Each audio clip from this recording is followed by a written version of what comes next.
Fall in Boston always carried a particular weight, but on this gray November morning, the air hung heavier than usual at St. Michael's Church. Captain James Walker's funeral drew a sea of blue uniforms, their brass buttons gleaming under the dim light filtering through stained glass windows. Every face bore the same expression of stunned disbelief. A respected officer of 27 years, gone suddenly from a heart attack. But something wasn't right. Max, the captain's German shepherd, had been quietly lying beside the casket until the moment it was opened for the final viewing. Suddenly, the dog's behavior changed dramatically. He leaped up, pawing frantically at the casket, emitting sounds that were neither barks nor whines, but desperate pleas. As officers tried to restrain him, Max's claws caught the casket's lining, tearing it away to reveal something impossible. Beneath the uniform lay not their beloved captain, but a carefully crafted mannequin. The silence that followed was deafening. Leave a like and share your thoughts in the comments along with the city you're watching from now. Let's continue with the story. Captain James Walker's corner office at Boston Police Department's 12th Precinct had remained untouched since that fateful October morning. A worn leather chair still held the indent of countless late nights, and a silver frame on his desk captured a moment frozen in time. Walker, his wife Sarah, and their daughter Emily at a beach in Cape Cod, all smiles and sunshine. That photograph was taken just 3 weeks before the accident that changed everything. 5 years ago, a rainy Tuesday morning stole Walker's family from him. A drunk driver crossed the median, taking Sarah and 8-year-old Emily instantly. The decorated police captain who'd spent 22 years protecting others couldn't protect his own. The tragedy left him a shell of his former self, throwing himself into work with a determination that bordered on obsession. His colleagues watched helplessly as he worked 18-hour days, sleeping on his office couch, existing rather than living. That changed the day he found Max. The German shepherd was discovered during a raid on an illegal fighting ring, chained and scarred but unbroken.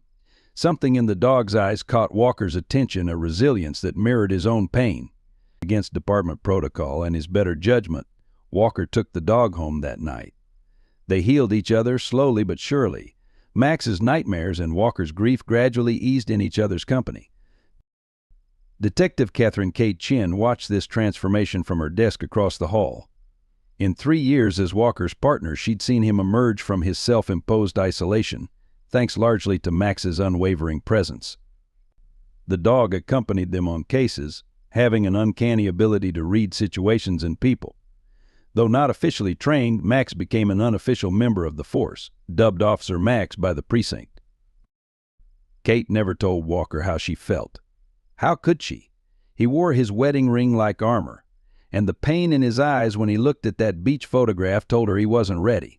Still, she stayed his loyal partner, his friend, shouldering cases and silent struggles together. Some nights when paperwork kept them late, she'd catch him talking to Max in soft tones, sharing burdens he couldn't voice to another human. None of them could have predicted how their lives would change with one case, one discovery, and one desperate act of loyalty that would test the bounds of love, duty, and sacrifice.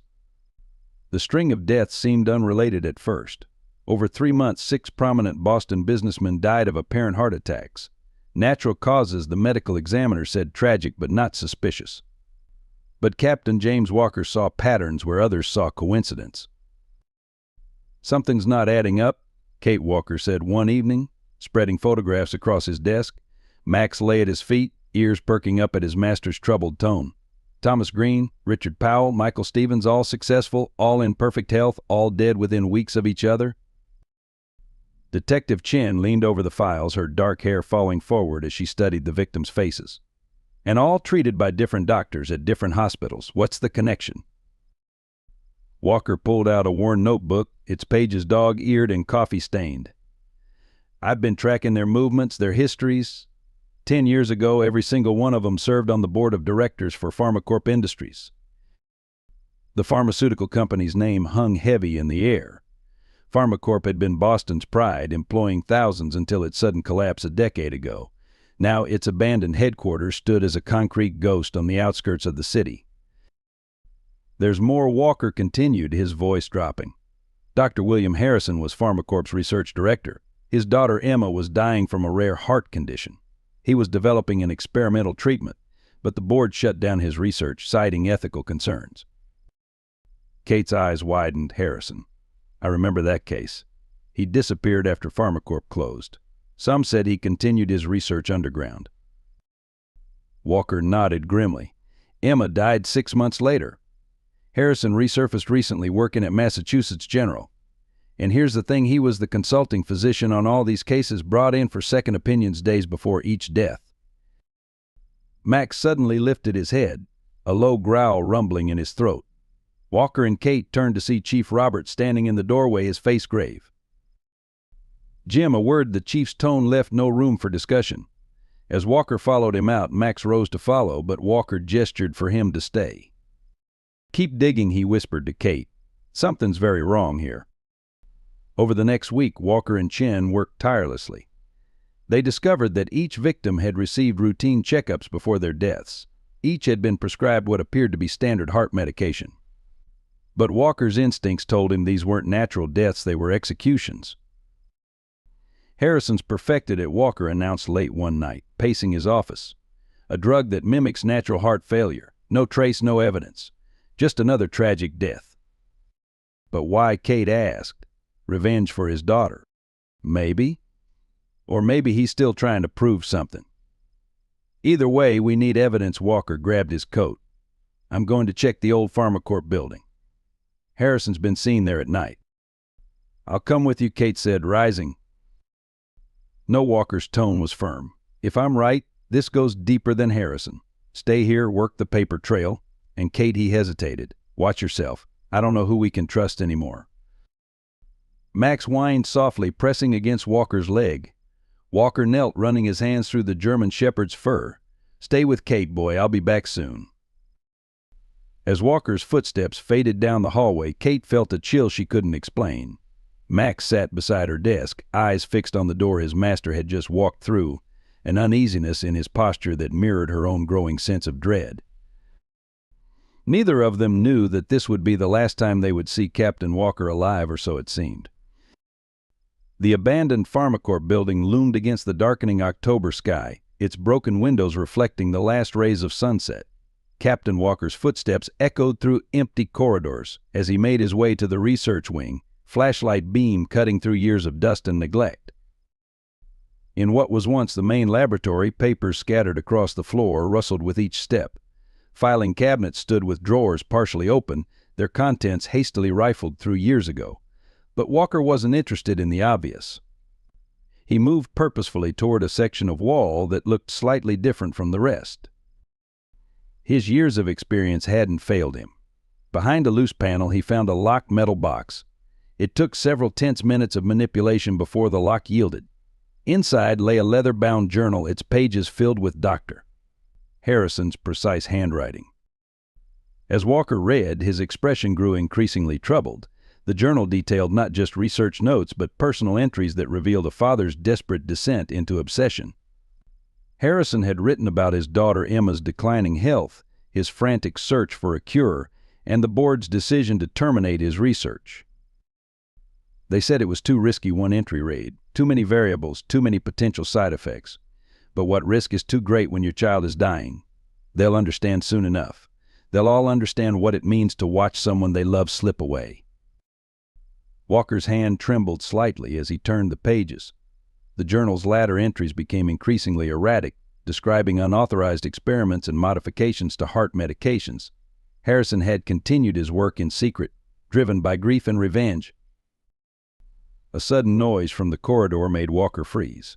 He quickly photographed several pages with his phone, tucking the small device securely in his boot. The journal he returned to its hiding place. Evidence was worthless if you didn't live to present it. The beam of another flashlight swept the hallway outside.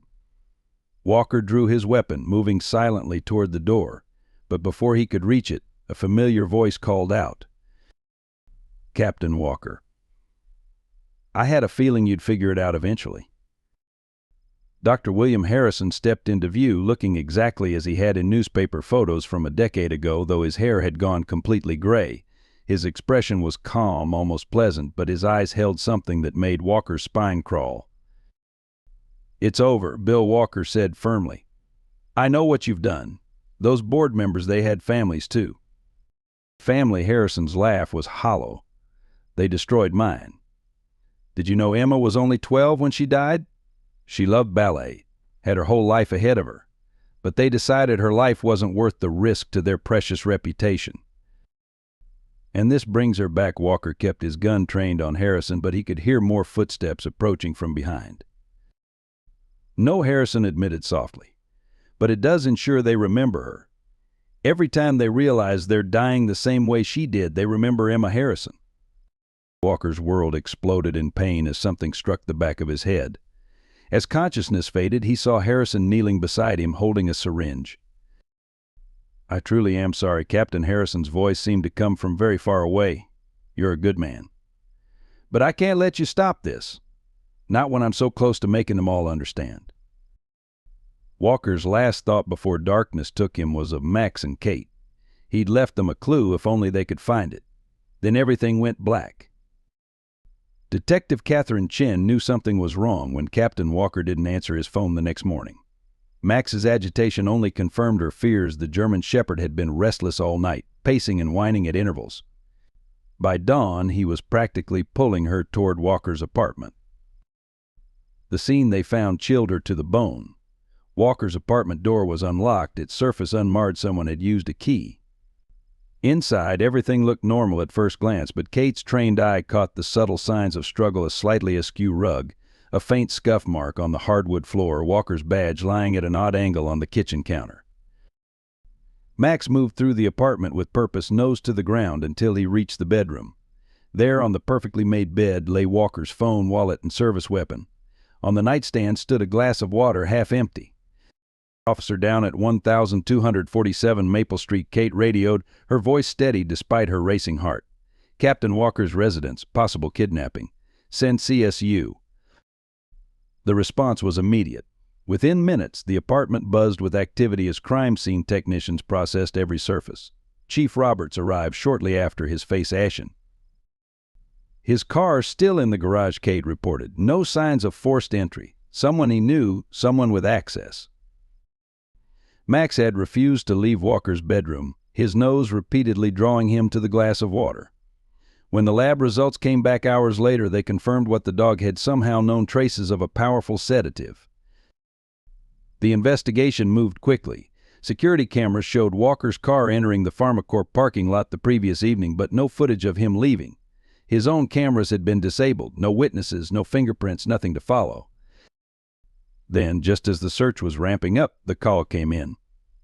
Body found at Walker's residence. The dispatcher's voice crackled over the radio. Apparent heart attack. Kate's drive back to Walker's apartment was a blur.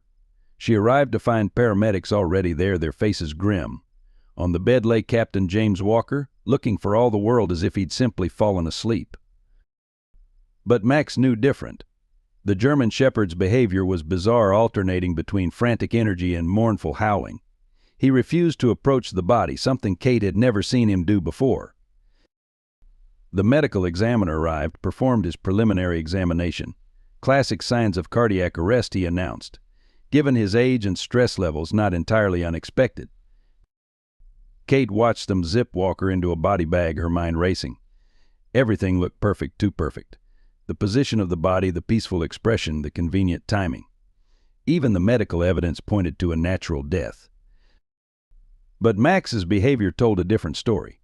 The dog who had spent 5 years at Walker's side, who could read his master's every mood, who had never left him willingly, that dog was telling them something was terribly wrong. I need the full toxicology panel, Kate insisted. Every test you can run. Detective Chen. Chief Roberts placed a hand on her shoulder. I know this is hard, but sometimes. With all due respect, Sir. Kate cut him off. Captain Walker was investigating a series of suspicious heart attacks. Now he's dead of a heart attack. That's not a coincidence. The chief's expression hardened. The case is closed, Detective. Don't make this more difficult than it needs to be. As they prepared to transport Walker's body, Kate made a decision. Something was very wrong here, and she would find out what with or without official support. She had a partner to avenge, a truth to uncover, and beside her a German Shepherd who seemed to know more than any of them. The Boston Police Department's 12th Precinct moved with solemn efficiency in the days following Captain Walker's death. Officers spoke in hushed tones, shields wrapped in black bands of mourning. The arrangements for a full departmental funeral proceeded with mechanical precision, as if keeping busy could somehow soften the loss of their beloved captain. Detective Catherine Chin sat at her desk, surrounded by sympathy cards and flower arrangements, watching as Max lay motionless beside Walker's office door. The German Shepherd hadn't eaten since that morning at the apartment, accepting water only when Kate insisted. His brown eyes remained fixed on the office, waiting for a return that part of him seemed to know wouldn't come. "He needs to eat something," Officer Sarah Martinez said softly, placing a hand on Kate's shoulder. "Both of you do." Kate nodded absently, her attention focused on the folder hidden beneath the condolence cards. She'd been studying Walker's last cases, particularly his notes on the Pharmacorp deaths. His handwriting grew increasingly urgent in the margins, circles and arrows connecting seemingly unrelated details. The last page contained a single sentence: "Check the water." The funeral was scheduled for Saturday at St. Michael's Church. 3 days. 3 days to figure out what Walker had discovered, what he had meant by those cryptic words. But every attempt to investigate met with resistance from above. Let it go, Detective Chief Roberts had warned her that morning. Don't dishonor his memory by turning his death into some conspiracy theory. But Kate couldn't let it go. Not with Max's continued strange behavior. Not with the rushed autopsy that found nothing suspicious, not with the way certain officers seemed almost eager to close the case. In Walker's apartment, she found his personal laptop locked, his files encrypted. The captain had been preparing for something, protecting information. But from whom? The only other key to his apartment belonged to the department's emergency lockbox. The funeral preparations continued around her. Honor guard practicing their movements, dress uniforms being pressed, eulogies being written. Kate volunteered to handle Walker's personal effects, using the opportunity to search his office methodically. Looking for something specific, Detective Chin. Kate turned to find Lieutenant Thomas Morgan watching her from the doorway. His expression was neutral, but something in his eyes made her uneasy. "Just gathering photos for the memorial display," she replied smoothly, holding up a frame from Walker's desk, the beach photo with his family. Morgan nodded slowly. Tragic about his wife and daughter. Car accident, wasn't it? Sometimes fate has a cruel way of reuniting families. The implied threat was subtle but clear. Kate forced herself to maintain eye contact, even as her pulse quickened. "Yes, very tragic. Excuse me, I need to finish this before the service." That evening, as Kate prepared to leave, Officer Martinez rushed to her desk. "Detective Chin, you need to see this." The young officer pulled up security footage on her computer. "I was reviewing cameras near Pharmacorp for that robbery case. Look at the timestamp the night Captain Walker disappeared." The grainy video showed a familiar figure entering the building. 20 minutes later, 2 men carried what appeared to be an unconscious body to a dark sedan. The camera angle obscured their faces, but Kate's trained eye caught a crucial detail: one of the men moved with a slight limp. Just like Lieutenant Morgan. "Copy this," Kate whispered urgently. "Send it somewhere safe. Tell no one what you found." Martinez nodded, her face pale. "What are we going to do?" Kate looked at Max, who had finally risen from his vigil and now stood alert, as if sensing the shift in energy. "We're going to give Captain Walker the funeral he deserves. And then we're going to find out what really happened to him." She didn't add what they both knew, that somewhere in the department someone was watching their every move. Someone who had access, authority, and a dangerous desire to keep the past buried. The funeral was less than 48 hours away. Kate had no proof, no allies she could trust fully, and a growing sense that she was running out of time. But she had one advantage they didn't know about: a German Shepherd who seemed convinced his master was still alive. Saturday morning dawned cold and gray over St. Michael's Church. The historic stone building stood sentinel as a procession of police vehicles lined the street, their lights silent but flashing in solemn tribute. Inside, the nave filled with a sea of dress blues, brass buttons gleaming in the dim light filtering through stained glass windows. Detective Catherine Chin stood at the back of the church, one hand resting on Max's collar. The German Shepherd had been unnaturally calm during the morning preparations, but now his muscles tensed beneath her fingers. Something about his alertness made her increasingly uneasy. The closed casket sat before the altar, draped with the American flag, surrounded by a garden of white roses and lilies. The honor guard stood at attention, their faces masks of professional grief. Lieutenant Morgan positioned himself near the front, his slight limp barely noticeable as he guided mourners to their seats.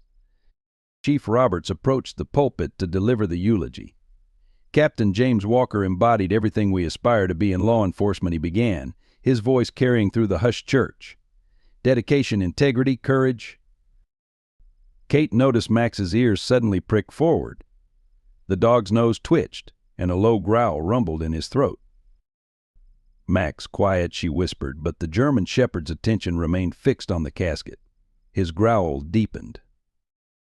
In his 27 years of service, Roberts continued, Jim Walker never wavered from his duty, never compromised his principles. Max pulled against his leash, drawing concerned glances from nearby officers. Kate tried to quiet him, but something in his behavior seemed deliberate, purposeful. She'd seen this before, when he'd found evidence, when he'd sensed danger, when something wasn't right. The chief's voice faltered as Max's growls became more pronounced. "As we bid farewell to our brother in blue." Suddenly, Max lunged forward with unexpected strength, pulling free from Kate's grip. He bounded down the center aisle, past startled mourners, straight to the casket. Before anyone could react, he reared up, paws scrabbling at the polished wood. "Stop that dog," Morgan barked, moving forward with surprising speed despite his limp. But Max was focused, determined. His claws caught the edge of the flag, pulling it askew. He attacked the casket's latches with precise movements that seemed almost human in their intention. "Get him out of here," Roberts demanded, but Kate was already moving forward, her heart pounding. She'd learned to trust Max's instincts. They'd never led her wrong before.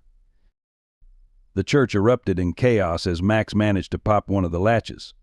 Officer Martinez appeared at Kate's side, helping her reach for the other latch.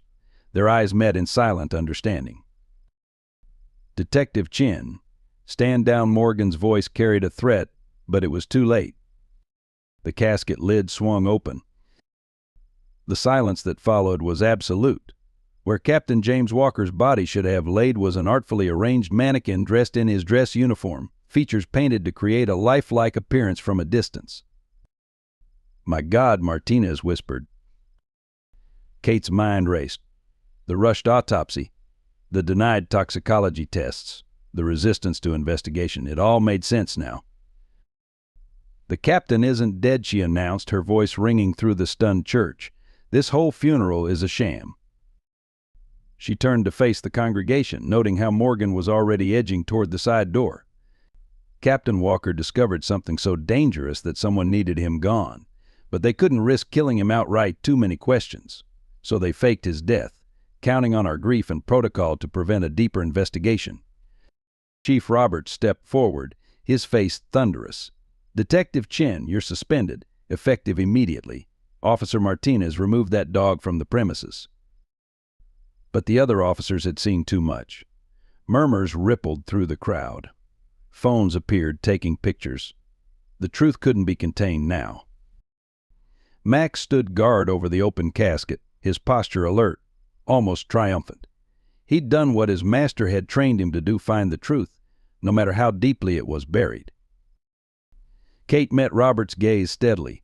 "Sir, I believe it's time we had a real investigation into Captain Walker's disappearance. And I know exactly where we need to start." She glanced meaningfully at Morgan's retreating form. Several younger officers had already moved to block the exits. The funeral had been meant to bury the truth.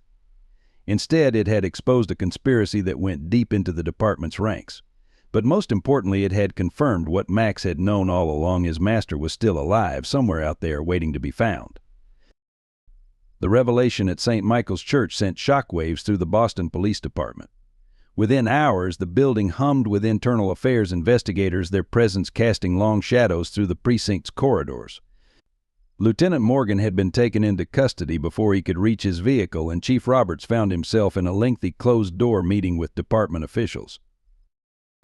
Detective Catherine Chen sat in the conference room, surrounded by case files and evidence boxes, Max vigilant at her feet. The German Shepherd's earlier display had earned him an unofficial promotion in the eyes of many officers, who now slipped him treats and words of praise as they passed. The chief's resignation will be announced tomorrow morning, Assistant District Attorney Elizabeth Parker informed them, placing her briefcase on the table. Lieutenant Morgan is cooperating, but his information comes with disturbing implications. This conspiracy extends beyond our department. Kate spread out the security footage stills from PharmaCorp, along with Walker's encoded notes. Captain Walker discovered a connection between the board members' deaths and Dr. Harrison's experimental heart medication. But there's something bigger here. The department's involvement suggests a broader cover-up. Officer Martinez entered, carrying a thick file. Detective, we found something in the evidence lockup. 10 years ago, when PharmaCorp collapsed, our department handled the initial investigation. But the case was suddenly transferred to federal jurisdiction. The paperwork authorizing the transfer bears Chief Roberts' signature. And Morgan's role, Ada Parker asked, leaning forward. According to his statement, he was paid to ensure certain evidence never reached the proper channels. Martinez's voice carried a mix of disgust and sadness. He claims he was protecting the department's pension fund. PharmaCorp was one of its largest investors. Kate felt a familiar frustration building. Money. It always comes back to money. Max suddenly lifted his head, ears forward. Through the conference room windows, they watched as Internal Affairs led Chief Roberts out in handcuffs. The man who had commanded such respect only hours before now looked small, defeated. We found traces of the same sedative in the chief's office that was used on Captain Walker, an Iowa investigator reported, joining them. Roberts admits to providing access to Walker's apartment the night of the kidnapping, but he insists he doesn't know where they took him. Kate studied Walker's last noted words, "Check the water." The glass in his apartment, she said slowly. The sedative. Walker wasn't just investigating how these men died, he was investigating how the drug was administered. Someone had access to their homes, just like they had access to his. Martinez's eyes widened. The weekly maintenance schedule. Every victim had some kind of routine home service the week before their death: plumber, electrician, pest control. All contracted through different companies, Kate continued, but if you follow the paper trail, they all lead back to shell companies owned by PharmaCorp subsidiaries. Ada Parker finished, quickly typing on her laptop. We'll need search warrants for every location connected to these companies. Max whined softly, pawing at Walker's case notes. Kate had learned to trust these signals. The dog's instincts had proven sharper than their best detective work. Dr. Harrison wouldn't keep Captain Walker at any official location, she realized. He's too smart for that. But he's also a creature of habit, bound by routine and memory. She pulled up an old PharmaCorp employee file. His daughter, Emma, where did they live? Minutes later, they had an address in Brookline. The Harrison family home had been abandoned after Emma's death, the property held in trust. Perfect for someone who needed privacy and had emotional ties to the location. I want tactical ready in 20 minutes, Kate ordered, checking her weapon. Martinez, coordinate with local PD. Parker, get us emergency warrants. We move fast and quiet. As the room emptied, Kate knelt beside Max, running her hands through his fur. You knew all along, didn't you, boy? You knew he was still out there. Max's tail wagged once, his brown eyes holding that peculiar intelligence that had saved them all from burying an empty casket. Well, partner, she said, standing, let's go bring him home. Time was critical now. Dr. Harrison would know his carefully constructed plan had unraveled. The question was, what would a desperate man do when his decade-long vendetta faced exposure? Kate prayed they would reach Walker before they had to find out. The late afternoon sun cast long shadows across the streets of Brookline as 3 unmarked police vehicles approached the Harrison family estate. The Victorian mansion stood silent behind its rusted gates, years of neglect evident in the overgrown gardens and peeling paint. Detective Catherine Chin watched through binoculars from a concealed position, noting the fresh tire tracks cutting through otherwise undisturbed gravel. Thermal imaging shows 3 heat signatures, the tactical team leader reported quietly. 2 on the ground floor, 1 in what appears to be the basement. Building plans show multiple exit routes, including a tunnel system originally used for coal delivery. Kate felt Max tense beside her, his attention fixed on the house with an intensity that confirmed their suspicions. Captain Walker was here alive, but for how much longer? The revelation at the funeral would have reached Dr. Harrison by now. Primary target is Captain Walker's safe recovery, Kate briefed the assembled team. Dr. Harrison is to be considered armed and dangerous, but he's not our priority. If he runs, let him run. We get our man out first. Officer Martinez, monitoring communications from the command vehicle, suddenly signaled for attention. Detective, you need to hear this. We just received information from the FBI team investigating PharmaCorp. Dr. Harrison made several large cash withdrawals over the past week. He's planning something. Kate processed this information, studying the mansion's dark windows. William Harrison was a methodical man driven by grief and revenge. He wouldn't simply abandon his decade-long mission, but what was his endgame? Martinez, get me everything you can on Emma Harrison's final days. Medical records, diary entries, anything. There's a pattern here we're not seeing. The response team moved into position as dusk approached.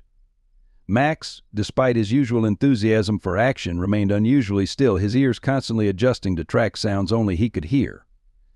Remember, Kate cautioned, Harrison is a physician. He knows anatomy, knows how to incapacitate. Every member of the entry team needs to be wearing protective gear. No exposed skin that could be targeted with contact sedatives. Through her earpiece, Kate heard the synchronized breathing of the tactical team as they approached their entry points. Years of training had taught her that these moments, the last seconds before action, were often when crucial details revealed themselves.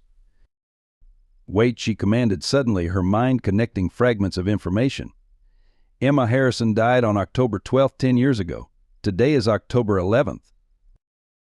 Martinez's voice crackled with urgency. Records confirm Emma passed at 9:47 p.m. in Massachusetts General's cardiac unit. Dr. Harrison was with her until the end. He's recreating it, Kate realized, cold certainty settling in her stomach. Every death has been a rehearsal leading to this moment. He's going to make Walker experience exactly what Emma did at the exact same time. The tactical commander spoke up. That gives us just under 3 hours. No, Kate corrected, checking her watch. If Harrison's following his daughter's timeline precisely, he'll begin the final procedures soon. Emma's records would show when they started losing her.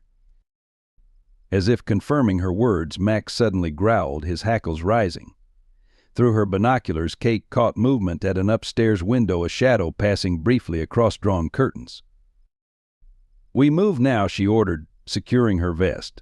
Martinez, have medical standing by. Team 1, take the front. Team 2, cover the tunnel exits. Officer Roberts, you're with me and Max on the back entrance. As they advanced across the overgrown lawn, Kate's mind raced through everything they knew about William Harrison. A brilliant physician destroyed by grief.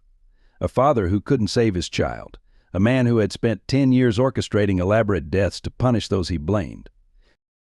But there was something else, something in Walker's final notes that still nagged at her. Check the water, he had written. What had he discovered in that old PharmaCorp building? Max led them to a cellar entrance, his movements now utterly silent despite his size.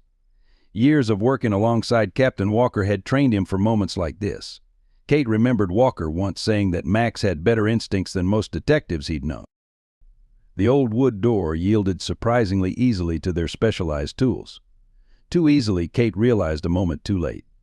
As they crossed the threshold, a subtle click beneath their feet made her heart stop. Nobody moved, she breathed. The floor is rigged. In the beam of their tactical lights, she could see thin wires running along the floor, disappearing into the shadows. Harrison had been expecting them. The question was, had he been expecting Max? The German shepherd moved with extraordinary care, his nose working to detect any unusual scents. He seemed to understand the gravity of the situation, each paw placement deliberate and precise. Martinez, Kate whispered into her radio, we need the bomb unit, fast and quiet. And get me everything you can on Harrison's military service record. A doctor doesn't learn booby trap techniques in medical school. Time was running out. Somewhere in this house, Captain Walker was being prepared for a death that had been 10 years in the planning. Their job was to prevent history from repeating itself if they could first survive its deadly prelude. The bomb disposal unit worked with methodical precision in the mansion's cellar while Detective Catherine Chen received a series of urgent updates from Officer Martinez through her earpiece. Each new piece of information painted a more complex picture of their investigation. Dr. Harrison's military record shows no explosive training, Martinez reported from the command center. However, I found something else. Before PharmaCorp, he worked at a private research facility in Virginia. His supervisor there was Thomas Walker. Thomas Walker, Kate's breath caught. Any relation to the captain? His older brother. He died 15 years ago, a heart attack at age 45. The implications settled heavily in the room. Max, who had been watching the bomb disposal team's progress, turned to look at Kate with those knowing eyes. Captain Walker never mentioned a brother, Kate said, her mind racing. Check his personnel records. See if there's any mention of family history of heart problems. The bomb disposal team leader signaled that they had cleared a path through the cellar. As they advanced deeper into the house, Martinez's voice returned with urgency. Detective, there's more. Thomas Walker's death certificate was signed by William Harrison. He was the attending physician. 3 months later, Harrison transferred to PharmaCorp, where he began his cardiac research program. Kate pieced together the timeline, so Harrison knew the Walker family before Emma got sick, before any of this started. They reached the cellar's inner door, and Max's behavior changed dramatically. The German Shepherd's tail went rigid, his nose working overtime. They could hear muffled voices from above. The captain's personnel file has been heavily redacted, Martinez continued, but I found his original application. Under family medical history, he listed his brother's death as suspicious circumstances. Under investigation, the investigation was suddenly closed 2 weeks later. The pieces were falling into place. Harrison didn't choose Walker at random, Kate realized. This isn't just about the PharmaCorp board members, it's personal. The tactical team moved silently up the stairs, following Max's lead. The voices grew clearer, one calm and measured, the other weak but defiant. You'll never understand, James Harrison's voice drifted down. Your brother knew what we were trying to achieve. He supported our research. But when complications arose, he threatened to expose everything. I had no choice. So you killed him. Walker's response was barely audible. Used him to perfect your method. I saved others. The treatment works now. Emma could have lived if they'd just given me more time. If Thomas hadn't interfered. Kate signaled the team to hold position while she radioed Martinez. Find everything you can about Thomas Walker's work history. What would he have known about Harrison's research? The response came quickly. Thomas Walker was a pharmaceutical safety inspector. 2 weeks before his death, he filed a sealed report about unauthorized human trials. The tactical team's medic touched Kate's arm, pointing to his watch. Time was running out. Above them, Harrison's voice had taken on a dreamy quality. It's fitting, really. You'll die exactly as she did, James, as your brother did, but first you need to understand what it feels like to be powerless. To watch the clock count down and know that salvation exists just out of reach. Kate made her decision. They couldn't wait any longer. She signaled the assault team forward, but Max was already moving. The German Shepherd bounded up the remaining stairs with silent precision, followed by the tactical unit.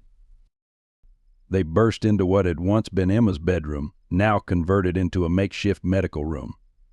Captain Walker was strapped to a hospital bed, multiple IV lines running into his arms. Dr. Harrison stood beside him, holding a syringe. It's over, Dr. Kate announced, her weapon trained on Harrison. Put down the syringe. Harrison's face showed no surprise, only a deep, worn sadness. Detective Chen. I wondered when you'd figure it out. Did James ever tell you about his brother? About how Thomas died protecting corporate interests instead of supporting research that could have saved countless lives? I know you killed him, Kate replied steadily. Just like you killed those board members. But Emma wouldn't have wanted this. Harrison's hand tightened on the syringe. You don't know what Emma would have wanted. None of you do. Max moved forward slowly, his eyes fixed on Harrison. The doctor glanced at the German Shepherd, then back at Walker. Your brother had a dog too, James. Did you know that? It sat by his body for hours before anyone found him. Loyal until the end. In that moment of distraction, Max lunged. The syringe clattered to the floor as Harrison stumbled backward. The tactical team swarmed in, securing the doctor while Kate rushed to Walker's side. "Get the medics up here now," she ordered, checking his vital signs. "Stay with us, Captain. We've got you." Walker's eyes flickered open, finding Max's familiar form. A weak smile crossed his face as the German Shepherd pressed close, offering warmth and comfort. The mystery was solved, but the revelations it brought would haunt them all for years to come. A tale of two brothers, a grieving father, and a decade of calculated revenge, all leading to this moment in a dead girl's bedroom. In the aftermath of Dr. Harrison's arrest, the investigation revealed deeper layers of corruption within the Boston Police Department. Captain Walker, recovering at Massachusetts General Hospital, provided testimony that implicated several high-ranking officials in a conspiracy spanning more than a decade. Detective Catherine Chen sat beside Walker's hospital bed, recording his official statement while Max maintained his vigilant position at the foot of the bed. The German Shepherd had refused to leave his master's side since the rescue, accepting food and water only when Walker himself encouraged him. "Thomas was trying to protect me," Walker explained, his voice stronger but still bearing the strain of his ordeal.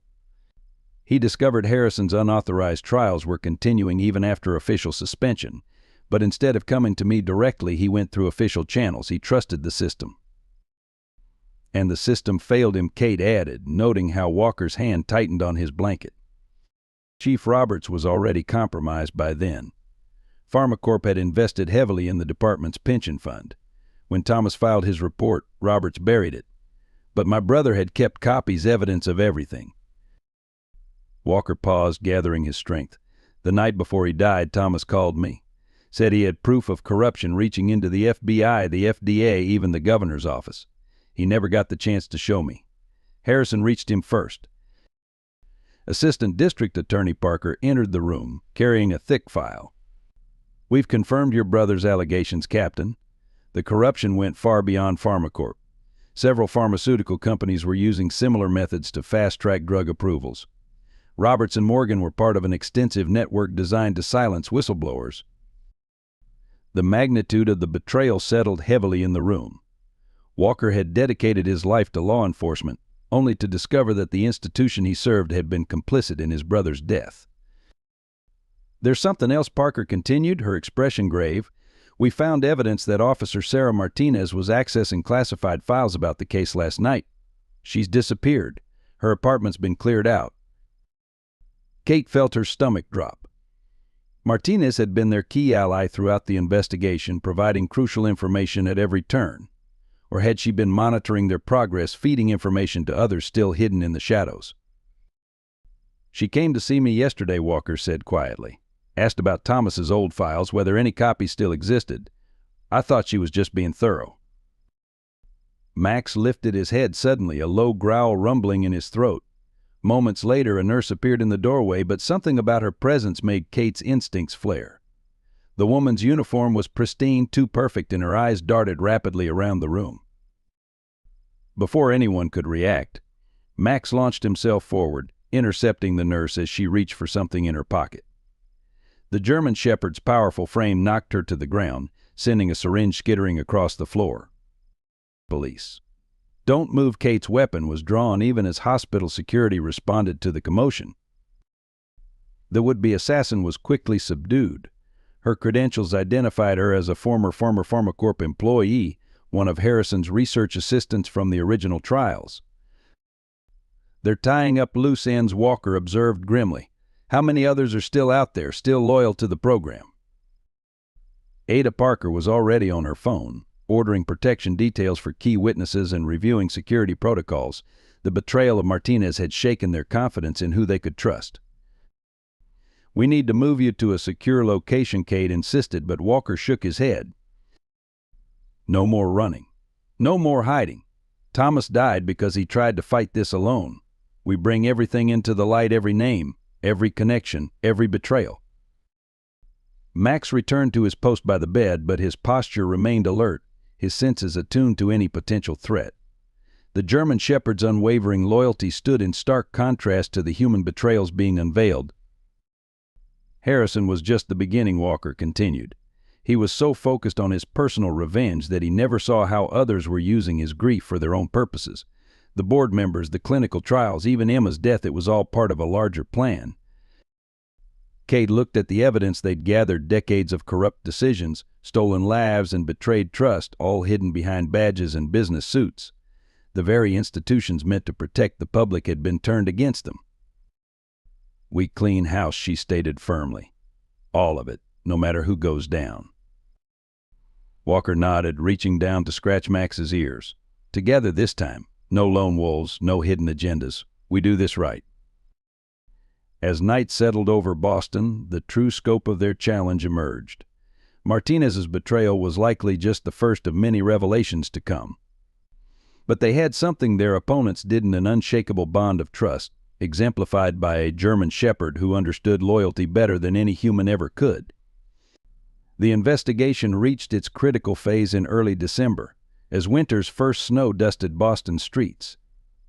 Captain James Walker, fully recovered but bearing new lines of strain around his eyes, stood before a gathering of federal prosecutors and FBI agents in a secure conference room at the federal building.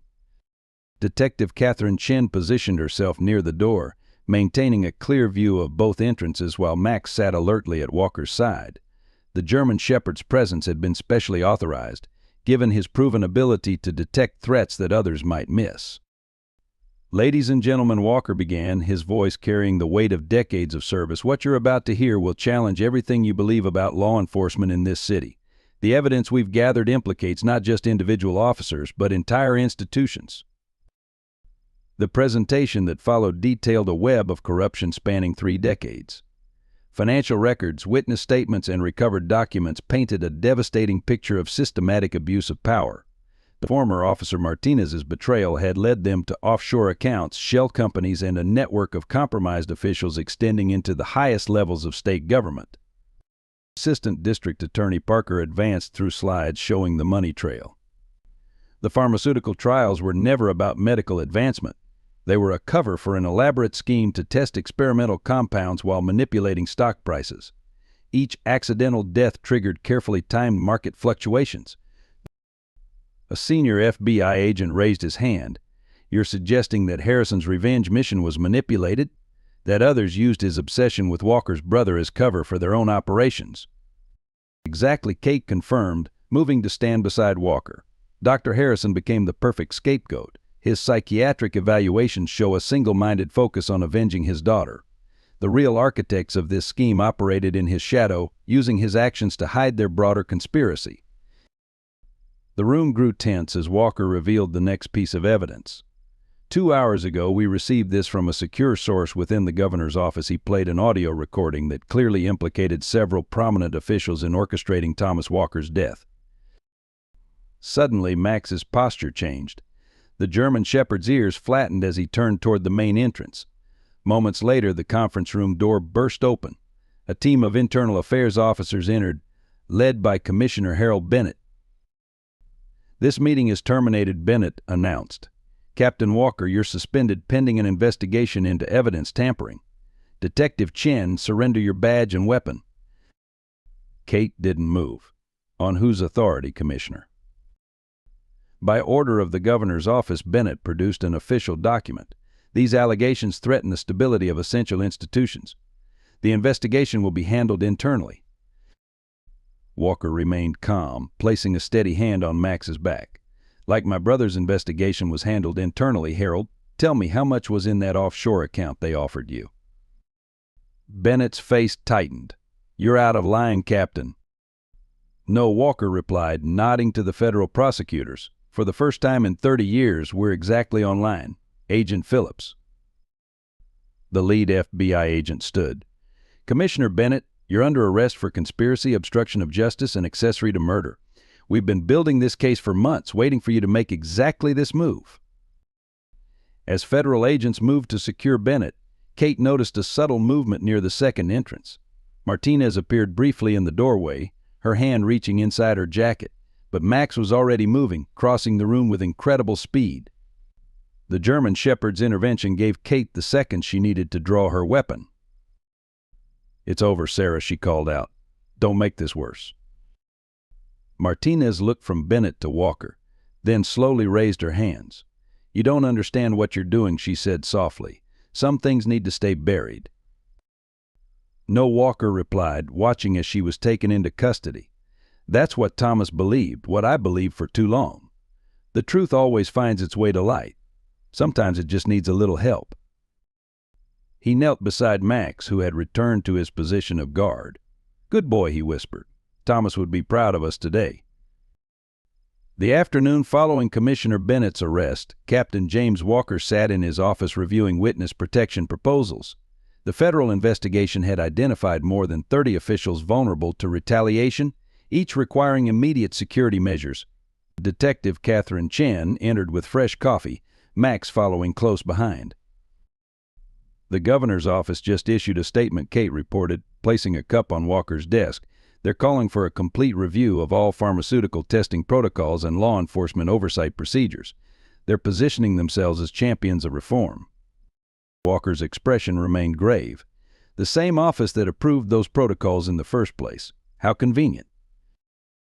"We've received an interesting offer," Kate continued, taking a seat. "Dr. Harrison's attorney reached out. He's willing to provide complete testimony about the conspiracy, including names we haven't uncovered yet. In exchange, he wants consideration during sentencing." Max moved to Walker's side, resting his head on his master's knee. The captain absently stroked the German shepherd's ears while considering the implications. "Harrison killed my brother," Walker said quietly. "Used his death to perfect a method of murder. Tried to do the same to me. And now he wants leniency." "His testimony could help us dismantle the entire network," Kate pointed out. "Without it, some of the highest-level conspirators might escape justice. We have to consider the greater good." The choice weighed heavily in the room. Personal vengeance against systemic justice, the memory of Thomas Walker against the possibility of preventing future deaths. "There's something else," Kate added reluctantly. "Harrison's medical evaluation revealed terminal cancer. 6 months at most. Any sentence we pursue is essentially symbolic." Walker stood, moving to the window. Outside, police vehicles moved through the precinct parking lot, officers going about their duties. How many of them, he wondered, had been touched by this conspiracy without knowing it? "Thomas believed in the system," he said finally. "Even when he discovered the corruption, he tried to work within proper channels. His faith in justice got him killed." "And your faith?" Kate asked softly. "After everything that's happened?" Walker turned back to his desk, picking up a framed photograph.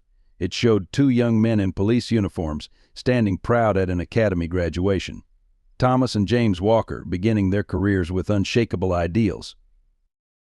"My brother died trying to protect people," Walker said. "He believed the truth would be enough. But sometimes the truth needs champions willing to make difficult choices." Max whined softly, sensing the emotional weight in his master's voice. The German shepherd's unwavering loyalty had helped Walker survive his darkest moments. Now it reminded him of the simple truth at the heart of their profession, the duty to protect and serve. "Set up the meeting with Harrison's attorney," Walker decided. "But make it clear, full disclosure, no exceptions.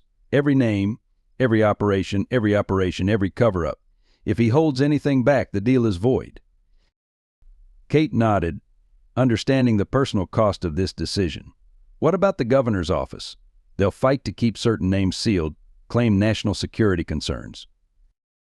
"Then we fight back," Walker replied firmly. "Thomas died because he stood alone. This time we have allies, federal prosecutors, honest officers, journalists willing to ask hard questions. The truth doesn't need to hide anymore." He knelt beside Max, drawing strength from the dog's steady presence. "My brother once told me that integrity isn't about being perfect, it's about making the right choice when the wrong one would be easier. Harrison doesn't deserve mercy. But this isn't about him. It's about making sure no other officer faces what Thomas did. No other family loses someone to this corruption." Kate watched her partner wrestle with this decision, admiring his ability to put justice above personal feelings. It was this quality, she realized, that had drawn her to him professionally and personally, though those deeper feelings remained unspoken. "We'll need protection," she noted. "Harrison's testimony will expose powerful people. They won't go down quietly." Walker smiled slightly, scratching Max behind the ears. "Good thing we have the best security team in Boston right here, aren't you, boy?" The German Shepherd's tail wagged once, his alert posture suggesting he understood the gravity of his responsibility. The choice was made. They would pursue the full truth wherever it led, whatever the cost.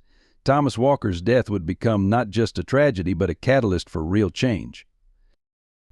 The federal courthouse stood imposing against the January sky as Dr. William Harrison's testimony entered its third day. Inside the secured hearing room, Captain James Walker sat with Detective Catherine Chen, listening as Harrison methodically exposed 3 decades of corruption. Max remained at their feet, his vigilant presence a constant reminder of how they had reached this point. Harrison's revelations proved more extensive than anticipated. The conspiracy extended beyond Boston, implicating pharmaceutical executives, regulatory officials, and law enforcement personnel across multiple states. Each disclosure brought new indictments, resignations, and a growing demand for institutional reform. The clinical trials were never meant to succeed, Harrison testified, his voice weakened by advancing illness but his mind still precise. They were designed to fail in specific ways, creating market opportunities for existing medications. Thomas Walker discovered this pattern. He was preparing to expose not just the trials but the entire system of regulatory capture. Assistant District Attorney Parker guided the testimony carefully, building a comprehensive record. And the decision to eliminate Officer Walker came from where? The governor's office, Harrison replied. Though not directly, they used intermediaries, always maintaining deniability. Commissioner Bennett coordinated with private security contractors, the same ones who later helped stage Captain Walker's apparent death. Throughout the testimony, Walker maintained his professional composure, though Kate noticed his hand occasionally straying to Max's fur, drawing strength from the German Shepherd's steady presence. This was more than just confession, it was vindication of his brother's sacrifice. The investigation's scope expanded daily. Federal agents raided offices across the state, securing documents that supported Harrison's testimony. Reporters who had once dismissed theories of systemic corruption now pursued leads aggressively, publishing exposes that shocked the public conscience. The hardest part, Harrison admitted during a brief recess, was maintaining the fiction that this was all about Emma. Yes, I wanted revenge for her death. But the truth is, I became a willing tool for people who saw human lives as acceptable casualties in their pursuit of profit. Walker finally spoke directly to Harrison during the testimony's final day. My brother believed in justice, in doing things the right way. What would you tell him now? Harrison met Walker's gaze steadily. I would tell him he was right, and that his death, while intended to silence the truth, ultimately ensured it would be heard. Through you, through your persistence, through that remarkable dog who wouldn't let them bury you alive. The reforms began immediately. Governor Phillips resigned, along with several key staff members. The state legislature established an independent oversight committee for pharmaceutical testing. The police department underwent a thorough restructuring, with new protocols for investigating corruption allegations. Walker found himself at the center of these changes, appointed to lead a special task force on institutional integrity. Kate served as his deputy, their shared experiences strengthening their professional partnership. Max became a symbol of loyalty and determination, his role in unmasking the conspiracy earning him honorary department recognition. We're making progress, Kate observed one evening, reviewing the latest round of reforms. But there's still so much to do. Walker nodded, watching Max patrol the office perimeter, a habit the German Shepherd had maintained since their ordeal. Thomas used to say that change happens 2 ways: gradually, then suddenly. We're seeing the sudden part now. The gradual work, making sure these reforms stick, that's our responsibility. Harrison's testimony concluded just days before his death. His final statement acknowledged the lives lost to the conspiracy while expressing hope that their sacrifices would prevent future tragedies. The court sealed his testimony, to be released in full after all investigations concluded. In the end, 47 officials faced criminal charges. Hundreds more resigned or faced professional sanctions. The pharmaceutical industry underwent unprecedented scrutiny, leading to new federal regulations on clinical trials and drug approval processes. Walker kept his brother's photograph on his desk, but now it stood alongside a newer image himself, Kate and Max receiving commendations for their role in exposing the conspiracy. The contrast between images spoke to both loss and redemption, the price of truth and the power of unwavering loyalty. What would Thomas think of all this? Kate asked as they left the courthouse after the final hearing. Walker paused, considering. Max pressed against his leg supportively, as if understanding the weight of the moment. He'd say it's a good start, that the system can work if enough people care about doing what's right. The winter sun broke through Boston's clouds, casting long shadows across the courthouse steps. They had chosen truth over vengeance, justice over expediency. In doing so, they'd begun to rebuild not just institutions, but faith in the possibility of genuine change. In the quiet aftermath of the investigation, Captain James Walker faced the personal toll of their success. His office at the newly reorganized Boston Police Department remained a hub of activity, but the weight of recent events left invisible scars that only those closest to him could perceive. Physical recovery proved straightforward. The medical effects of his ordeal had largely healed. The emotional aftermath, however, manifested in subtle ways. His sleep remained disturbed, marked by memories of the warehouse and haunting thoughts of his brother's final moments. Only Max's steady presence beside his bed provided enough comfort for rest. But Detective Catherine Chen observed these changes with growing concern. The captain maintained his professional composure, but she noticed his heightened vigilance, the way he checked sight lines in every room, how he kept his back to walls during meetings. Max, ever attentive, adjusted his behavior to match, positioning himself strategically whenever Walker entered a new space. The professional consequences also emerged. Several long-term colleagues, uncertain how to interact with a man whose death they had mourned, maintained a careful distance. Others, particularly those with connections to the old guard, viewed him with barely concealed resentment. The department's reformation, while necessary, had disrupted countless careers and relationships. During a private meeting with Assistant District Attorney Parker, Walker addressed these challenges directly. The hardest part isn't the threats, he explained, absently stroking Max's fur.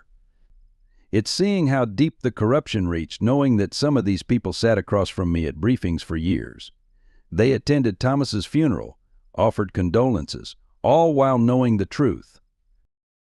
The investigation's success also carried unexpected burdens. Journalists sought interviews, reform advocates requested speaking engagements, and oversight committees demanded testimony. Each appearance forced Walker to revisit traumatic memories, to explain again how his own department had conspired in his brother's death and his attempted murder. Detective Chen shouldered her own challenges. Her role in exposing the conspiracy earned both admiration and animosity. Junior officers looked to her as a model of integrity, while others whispered about ambition and disloyalty. The thin blue line, it seemed, could cut both ways. Max remained their constant, a living reminder of the loyalty that had saved Walker's life. The German shepherd's unwavering dedication provided stability amid uncertainty. His presence in meetings and briefings, once merely tolerated, became an accepted symbol of the department's new commitment to transparency and trust. Walker discovered that victory carried its own form of loneliness. The knowledge they had uncovered, the scope of betrayal and corruption, created a barrier between him and those who hadn't experienced it firsthand. Even as he led the department's reformation, he felt the distance growing between who he had been and who circumstances had forced him to become. The restructuring of the Boston Police Department created ripples that extended far beyond its institutional walls. Captain James Walker observed these changes from his position at the center of the storm, witnessing the dissolution of long-standing relationships and the strain on departmental bonds that had once seemed unbreakable.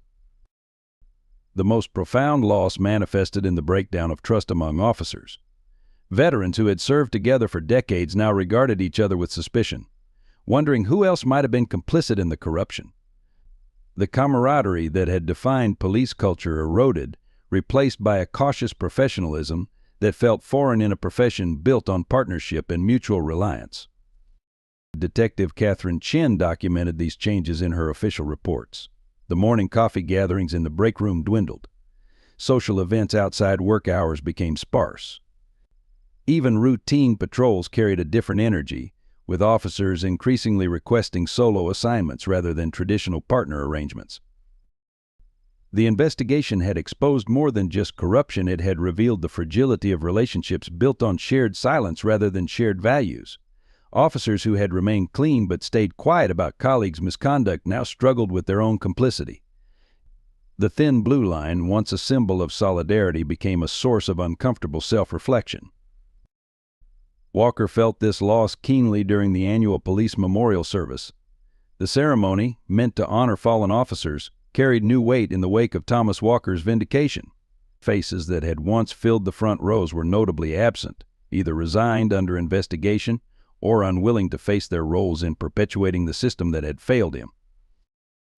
Max seemed to sense these changes, his behavior reflecting the altered dynamics of the department. The German Shepherd, once welcomed everywhere in the precinct, now received mixed reactions. Some officers avoided him, perhaps reminded too strongly of how his loyalty had exposed their lack thereof. The personal toll became evident in quiet moments. Detective Chin found Walker one evening in his office, looking through old photographs of department celebrations and award ceremonies. How many of them knew? He wondered aloud. How many stayed silent about Thomas out of loyalty to the wrong people? The loss extended beyond personal relationships. Public trust, already fragile, suffered another blow as details of the conspiracy emerged. Community outreach programs, built over years of careful effort, faced renewed skepticism. Each press conference and public meeting became an exercise in rebuilding faith in law enforcement, one uncertain interaction at a time. Yet amid these losses, Walker recognized a necessary purification. The department's transformation, though painful, created space for something more authentic to emerge. New officers, drawn to the force by the example of those who had exposed the corruption, brought fresh energy and unwavering commitment to justice. The process of healing began quietly within the Boston Police Department during the early spring months. Captain James Walker initiated small but significant changes, focusing on rebuilding trust from the ground up. His office door remained consistently open, a symbolic gesture that represented the department's new commitment to transparency. Detective Catherine Chin developed a peer support program, creating safe spaces for officers to discuss their experiences during and after the corruption investigation. The initiative gained momentum as participants found common ground in their shared commitment to reform and renewal. Weekly meetings evolved into informal mentoring relationships, helping bridge the gap between veteran officers and new recruits. Max played an unexpected role in this healing process. The German Shepherd's presence during sensitive discussions seemed to ease tensions, his unwavering loyalty serving as a reminder of the values they sought to restore. Officers who had initially withdrawn following the investigation found themselves drawn back into the community through their interactions with the dog.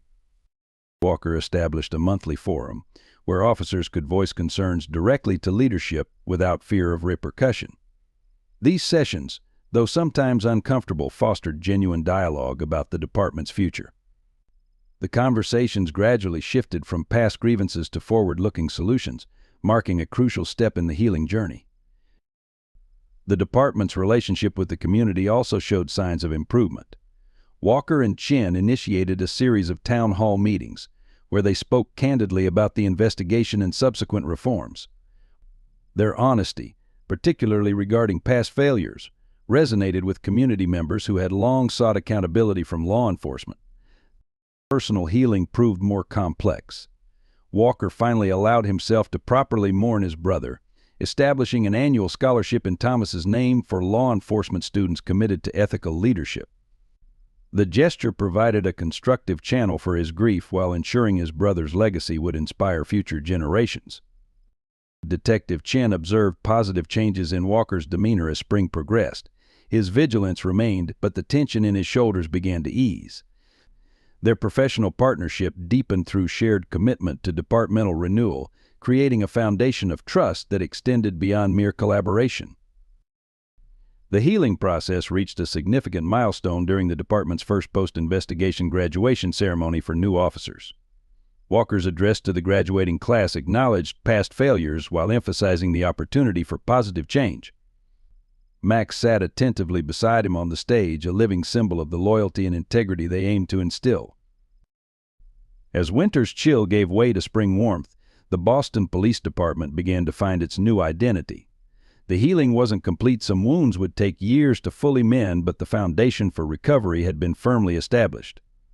Through intentional leadership, honest dialogue, and unwavering commitment to reform, the department started to rebuild not just its procedures, but its soul. Through detailed examination of Dr. William Harrison's personal correspondence, discovered in a hidden safe at his residence, investigators uncovered intricate connections that redefined their understanding of the case. Captain James Walker reviewed these documents in his office with Detective Catherine Chen and Max present, as spring rain tapped against the windows. The correspondence revealed that Harrison's relationship with the Walker family extended beyond professional interactions. Prior to Emma's illness, Harrison and Thomas Walker had collaborated on pharmaceutical safety protocols, developing guidelines that could have prevented numerous clinical trial tragedies. Their shared commitment to patient safety had formed the foundation of a close friendship. Thomas wasn't just investigating corruption, Walker explained to Chen, examining a letter dated weeks before his brother's death. He and Harrison were working together to reform the entire clinical trial system. They had drafted comprehensive safety measures that would have transformed pharmaceutical testing procedures. This collaboration ended abruptly when Emma's condition deteriorated. Harrison's desperate search for treatment led him to compromise the very principles he and Thomas had fought to establish. The pharmaceutical companies, recognizing the threat these reforms posed to their profit margins, exploited Harrison's vulnerability. Documentation showed how corporate interests systematically manipulated Harrison, using his daughter's illness as leverage. They promised access to experimental treatments while simultaneously undermining the safety protocols he had helped design. The tragedy of Emma's death became the catalyst for Harrison's transformation from reformer to unwitting corporate agent.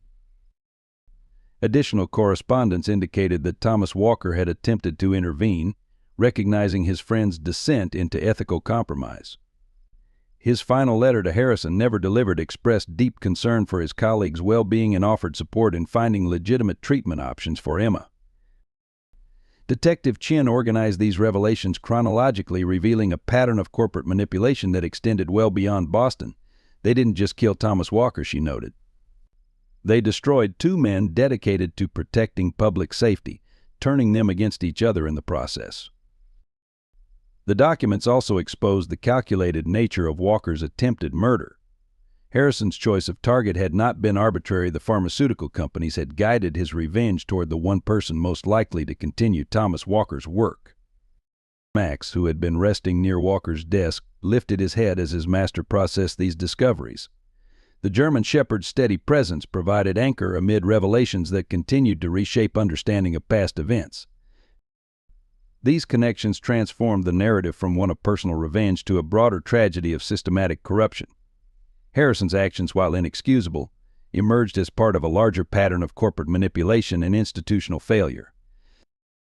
The implications extended beyond individual culpability, suggesting the need for fundamental changes in how pharmaceutical research was conducted and overseen. Walker recognized that these revelations would necessitate even broader reforms than initially planned. During his final days in custody, Dr. William Harrison provided detailed testimony about the complex motivations that drove the principal actors in the conspiracy. In a secure interview room at the Federal Detention Center, Captain James Walker and Detective Catherine Chen documented revelations that challenged their previous assumptions. Harrison explained how pharmaceutical executives had systematically identified and exploited vulnerabilities among medical professionals and law enforcement officials. Their approach combined financial incentives with subtle psychological manipulation, targeting individuals who held positions crucial to maintaining regulatory oversight. They understood that direct corruption was risky. Harrison elaborated, his voice weakened by advancing illness. Instead, they created situations where compromised individuals would rationalize their actions as necessary for the greater good. Each small ethical compromise led to larger ones until turning back became impossible. Harrison's own descent from respected researcher to willing conspirator exemplified this pattern. His initial motivation, saving his daughter, had been gradually twisted into a broader justification for abandoning ethical constraints. The pharmaceutical companies provided a steady stream of promising treatments, each requiring him to compromise his principles further. The testimony revealed how Thomas Walker had recognized this manipulation. His investigation had uncovered not just specific instances of corruption, but the systematic process through which pharmaceutical companies identified and compromised potential obstacles to their operations. His death was ordered not simply to silence him, but to demonstrate the consequences of resistance to other potential whistleblowers. Commissioner Bennett's involvement stemmed from a combination of financial pressure and misguided institutional loyalty. His testimony, secured through a plea agreement, described how corporate interests had framed their demands as necessary protection of the department's pension fund and public image. Detective Chen's detailed analysis revealed how Officer Martinez's betrayal originated from similar pressures. Financial records showed strategic manipulation of her family's medical coverage, creating dependency on pharmaceutical programs that could be withdrawn if she failed to cooperate. These revelations provided crucial context for understanding the conspiracy's longevity. The corrupting influence had succeeded not through simple bribery, but by creating a network of individuals who believed their actions served a necessary purpose. Max remained at Walker's side throughout these interviews, his presence a reminder of the uncomplicated loyalty that had ultimately exposed the conspiracy. The German Shepherd's instinctive reaction to deception had proven more reliable than sophisticated institutional safeguards. Walker recognized how these insights would influence future reform efforts. Understanding the subtle methods used to compromise individuals would be crucial in designing new protective measures. The focus needed to extend beyond preventing direct corruption to identifying and blocking the psychological manipulation that enabled it. The final pieces of understanding emerged during a critical meeting in Captain James Walker's office. Present were Detective Catherine Chen, Assistant District Attorney Parker, and several federal investigators, with Max maintaining his customary vigilant position near the door. Walker presented a comprehensive analysis that reshaped their perspective on the entire case. The investigation had revealed not just a conspiracy of corruption, but a fundamental failure in how institutions protected their integrity. The systematic manipulation of well-intentioned individuals demonstrated vulnerabilities in even the most robust oversight systems. "We've been approaching institutional safeguards from the wrong direction," Walker explained, referencing the accumulated evidence. "Our focus on preventing direct corruption overlooked how ethical individuals could be gradually compromised through seemingly legitimate decisions." Detective Chen's analysis supported this conclusion. Her review of Martinez's progression from dedicated officer to willing conspirator illustrated how institutional pressures could transform ethical concerns into merely technical obstacles to be overcome. The path to corruption had been paved with reasonable-sounding justifications and seemingly necessary compromises. The investigation's most profound insight concerned the nature of loyalty itself. The corporate interests had exploited traditional police culture, turning strengths like institutional loyalty and mutual support into vulnerabilities. They had created situations where staying silent appeared as loyalty to colleagues while reporting concerns was cast as betrayal. Thomas understood this, Walker noted. Indicating his brother's recovered notes, he saw how the system could turn virtues into weaknesses. His final investigation wasn't just about exposing specific crimes, he was trying to fundamentally change how we protect institutional integrity. This understanding carried immediate implications for departmental reform. Traditional anti-corruption measures, focused on detecting specific violations, needed to expand to address the subtle pressures that enabled corruption to take root. The emphasis needed to shift from punishing misconduct to preventing the conditions that made misconduct appear necessary or justified. Max's role in uncovering the conspiracy provided an unexpected insight. The German Shepherd's unwavering loyalty, based on simple trust rather than complex justifications, had proven more resilient than sophisticated institutional safeguards. His instinctive recognition of deception suggested the importance of maintaining clear, fundamental ethical principles.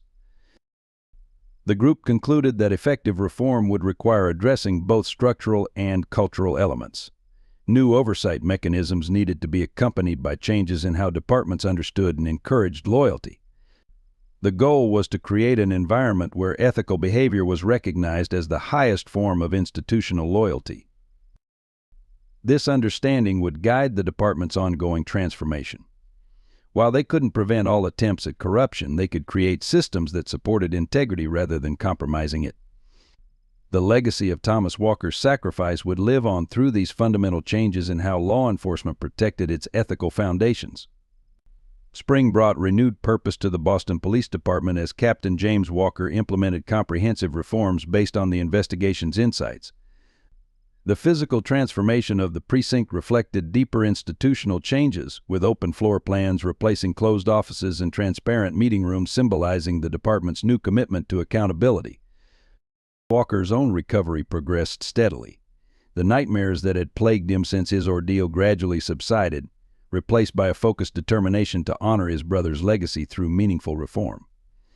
His partnership with Detective Catherine Chin deepened into a trusted alliance, their shared experiences creating an unspoken understanding that enhanced their effectiveness as leaders. Max remained an integral part of the recovery process. The German Shepherd's presence during sensitive meetings had an almost therapeutic effect, his steady demeanor helping to ease tensions during difficult discussions. Officers who had initially resisted changes found themselves drawn to the dog's unconditional acceptance, opening doors for constructive dialogue about departmental transformation. The department established new protocols for reporting ethical concerns, creating multiple channels for officers to raise issues without fear of retaliation. These changes drew national attention, with other law enforcement agencies sending representatives to study Boston's approach to institutional reform. Detective Chin spearheaded a mentorship program pairing veteran officers with new recruits, fostering relationships based on ethical leadership rather than mere authority. The program emphasized practical scenarios that illustrated how to maintain integrity under pressure, using lessons learned from the investigation to prepare officers for real-world challenges. Walker found particular satisfaction in the department's renewed commitment to community engagement. Regular town hall meetings allowed citizens to voice concerns directly to leadership, while transparency initiatives provided unprecedented access to departmental decision-making processes. These efforts slowly rebuilt trust between law enforcement and the communities they served. The physical evidence of recovery appeared in subtle ways. Officers began gathering again in common areas, their conversations focusing on positive changes rather than past grievances. The tension that had permeated the precinct during the investigation's darkest days gave way to a cautious optimism about the future. Walker's personal healing reached a significant milestone when he finally cleared his brother's office, preserved unchanged since Thomas's death. With Chin's support and Max's comforting presence, he transformed the space into a resource center for ethical leadership training, ensuring that Thomas's commitment to integrity would continue to influence future generations of officers. The department's recovery didn't erase the trauma of recent events, but rather integrated those experiences into a stronger, more resilient institution. Each step forward honored the sacrifices made while creating safeguards to prevent similar corruption from taking root again. Under Captain James Walker's leadership, the Boston Police Department implemented systematic changes that transformed both procedures and culture. The reforms addressed not only obvious corruption risks but also the subtle pressures that could compromise ethical decision-making. The department established an independent oversight committee comprising law enforcement veterans, community leaders, and ethics specialists. This committee reviewed departmental policies and investigated potential misconduct with unprecedented authority. Their regular audits ensured transparency while protecting officers who reported concerns. Detective Catherine Chin developed a comprehensive training program that became a model for departments nationwide. The curriculum incorporated real-world scenarios drawn from the recent investigation, teaching officers to recognize and resist institutional pressures that could lead to ethical compromises. Financial oversight underwent complete restructuring. The department implemented strict controls on pension fund management and created transparent reporting systems for all financial transactions. External auditors conducted regular reviews, with results made public to ensure accountability. Communication protocols changed significantly. The department established secure channels for reporting misconduct, protecting whistleblowers while ensuring thorough investigation of all claims. Regular departmental meetings now included open discussions of ethical challenges, normalizing conversations about integrity and professional responsibility. Walker initiated a groundbreaking partnership with local universities, creating research programs focused on law enforcement ethics and institutional integrity. These academic collaborations provided valuable insights into preventing corruption while training the next generation of law enforcement leaders. The department's relationship with pharmaceutical companies and other corporate entities underwent fundamental revision. New policies required thorough documentation of all interactions with multiple layers of oversight for any collaborative projects. These changes protected both officers and the public interest. Max's presence became institutionalized in an unexpected way. The department established a K-9 unit specifically trained to support internal affairs investigations, inspired by the German Shepherd's crucial role in exposing the conspiracy. This innovative program combined animal intuition with traditional investigative techniques. Community engagement transformed from occasional outreach to integral departmental function. Regular forums allowed citizens to participate in policy discussions, while transparency initiatives provided unprecedented access to departmental operations. These changes rebuilt public trust while creating external accountability. The physical workspace reflected these institutional changes. Open floor plans replaced isolated offices, while meeting rooms featured glass walls symbolizing the department's commitment to transparency.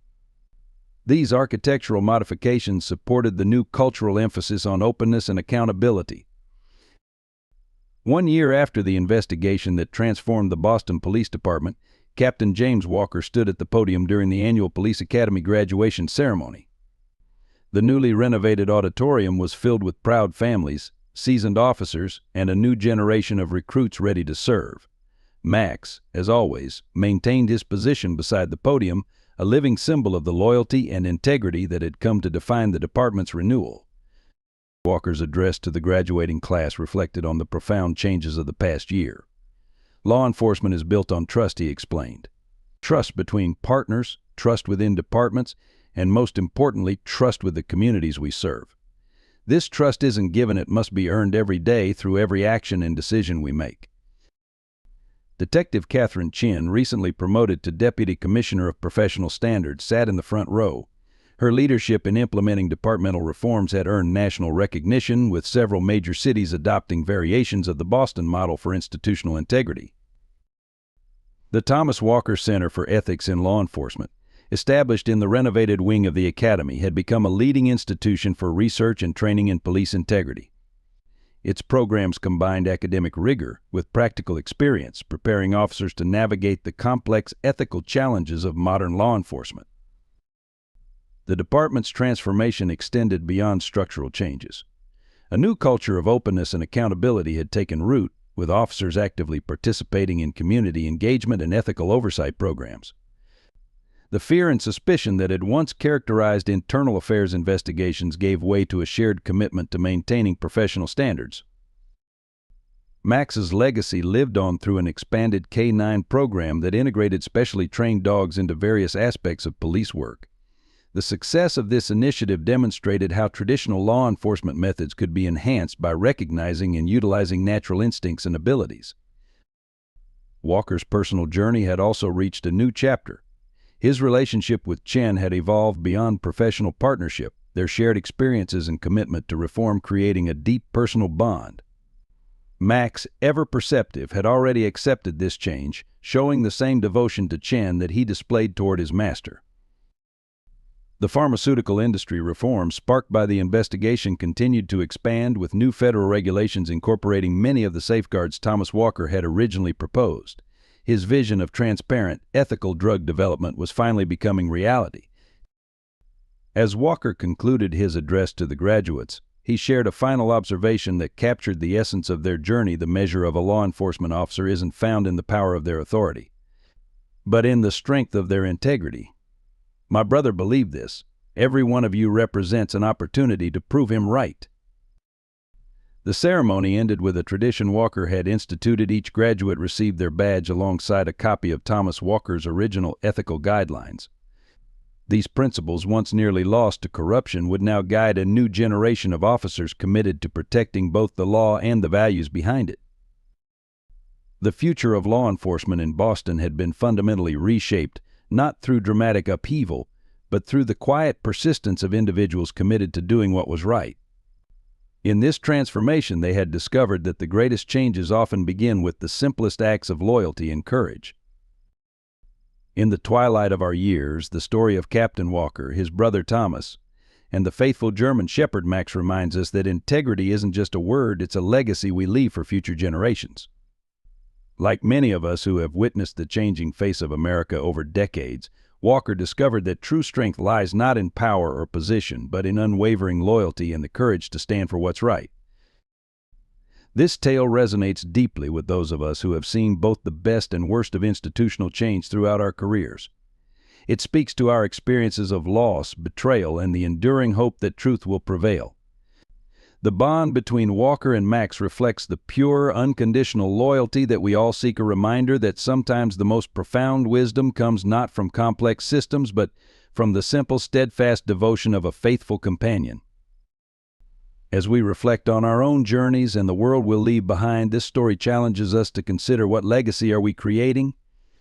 Like Captain Walker, we each have the power to stand for truth, to protect what's right, and to ensure that the values we've held dear throughout our lives continue to guide those who follow. In the end, it's not the battles we fought that define us, but the principles we refuse to compromise. I hope you enjoyed today's story. Subscribe to the channel so you don't miss more stories like this. Leave a like and comment below what you thought of the story. See you in the next video.